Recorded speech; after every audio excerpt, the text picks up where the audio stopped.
नमस्कार दोस्तों, स्वागत है आपका आज की वीडियो में। तो पहली खबर की बात करें तो इंडिया का हाइपरसोनिक गेम 2024 से एकदम ऊपर चला गया है, क्योंकि डीआरडीओ ने ETLDHCM यानी enabling technologies for long duration hypersonic cruise missile programme में मल्टीपल ब्रेक थ्रू अचीव किए हैं। ये प्रोजेक्ट एक long duration hypersonic cruise missile develop करने के लिए बनाया गया है, मतलब ऐसा मिसाइल जो मैक 5 से ज़्यादा स्पीड पर लॉन्ग डिस्टेंस तक फ्लाई करे। सबसे बड़ा अचीवमेंट ये था कि डीआरडीओ ने एक एक्टिव कूल्ड स्क्रैमजेट इंजन का डिज़ाइन कंप्लीट कर लिया। हाइपरसोनिक स्पीड पर इंजन और एयरक्राफ्ट की body extremely high temperature face करती है और एक्टिव कूलिंग सिस्टम के बिना लॉन्ग ड्यूरेशन फ्लाइट पॉसिबल ही नहीं होती। इंडिया ने इस डिज़ाइन फेस को कंप्लीट करके उन्हीं एडवांस कंट्रीज़ की लिस्ट में एंट्री कर ली है जो जेन्युइन हाइपरसोनिक टेक्नोलॉजीज़ पर काम कर रही हैं।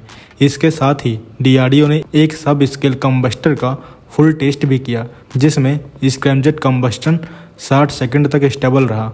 हाइपरसोनिक एनवायरनमेंट सिमुलेट करने के लिए हाई एंथैल्पी फैसिलिटी यूज़ की गई और 60 सेकंड का कंबस्टन रिकॉर्ड लेवल अचीवमेंट माना जा रहा है। इससे प्रूफ मिलता है कि इंडिया का स्क्रैमजेट इग्निशन, फ्लेम स्टेबलाइजेशन और air fuel mixing Mach 6 condition में वर्केबल है। इंडिया का पहला मेजर स्टेप 2020 का HSTDV था, जिसमें मैक 6 अचीव किया गया था। पर ETLDHCM का फोकस सिर्फ स्पीड नहीं बल्कि इंड्योरेंस पर भी है। ये missile theatre level strike, deep penetration missions और स्ट्रेटजिक डिटरेंस सबके लिए यूज हो सकता है।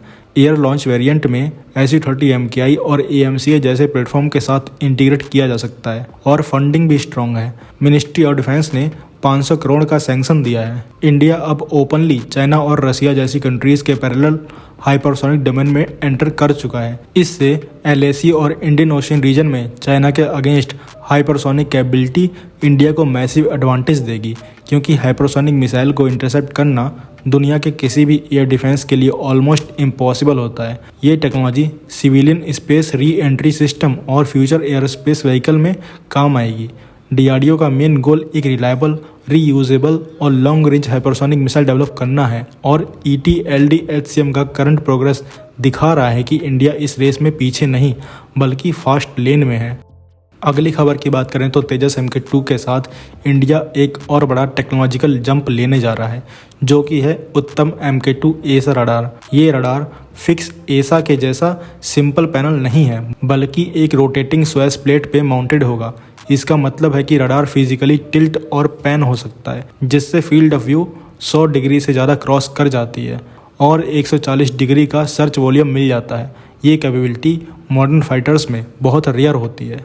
ट्रेडिशनल एसा रडार्स सिर्फ 60 डिग्री फील्ड ऑफ व्यू देते हैं, मतलब पायलट को एयरक्राफ्ट घुमाकर ही थ्रेट को स्कैन करना पड़ता है। लेकिन स्वेस प्लेट रडार जेट को घुमाए बिना ही बॉर्डरिंग एरियाज डिटेक्ट कर सकता है। इससे डॉग फाइट में सिचुएशनल अवेयरनेस और BVR कॉम्बैट दोनों ड्रास्टिकली बेटर हो जाते हैं।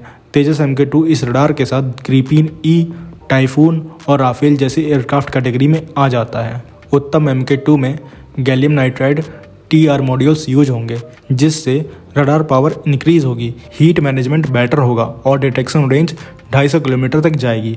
ये रडार एक साथ 64 टारगेट ट्रैक और 6 टारगेट इंगेज कर सकता है। अस्त्र MK2 जैसी मिसाइल के लिए ये परफेक्ट पेयरिंग है। तेजस MK2 का नोज कोन बड़ा है तो रडार में 980 से ज़्यादा TR मॉड्यूल्स फिट किए गए हैं। ये radar unified electronic warfare suit के साथ फ्यूज होगा, जिससे एयरक्राफ्ट को एक फुल 360 डिग्री स्मार्ट अवेयरनेस मिलेगी। ये एग्जैक्टली वही लेवल है जहां मॉडर्न 4.5 जनरेशन फाइटर ऑपरेट करते हैं। उत्तम MK2 का ओरिजिन एक्चुअली 2021 के LRDE प्रोटोटाइप से आया था, जो ओरिजिनली SU-30 MKI के सुपर सुखोई अपग्रेड के लिए सोचा गया था, पर अब तेजस फैमिली को प्रायोरिटी दी जा रही है।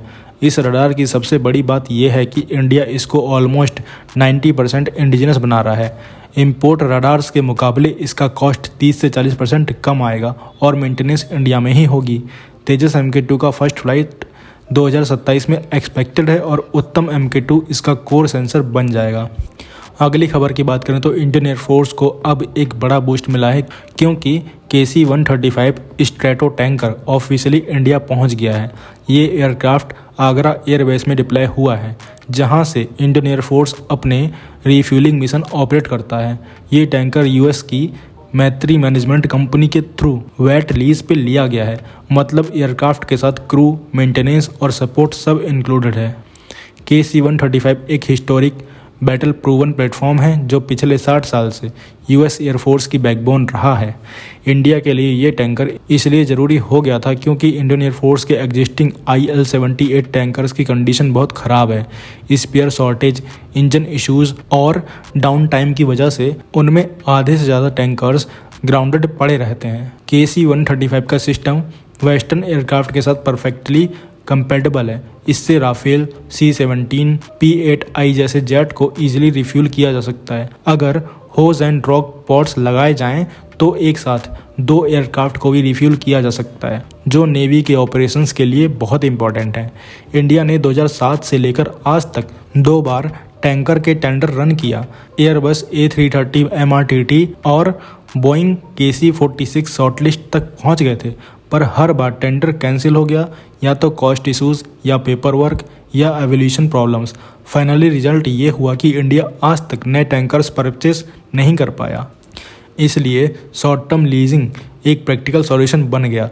KC-135 आते ही इंडियन एयरफोर्स की long range strike capability, maritime surveillance और strategic lift operation instantly improve हो जाएंगे। राफेल का फुल पोटेंशियल तभी अनलॉक होता है जब टैंकर सपोर्ट स्ट्रांग हो, और ये टैंकर उस गैप को फिल करेगा।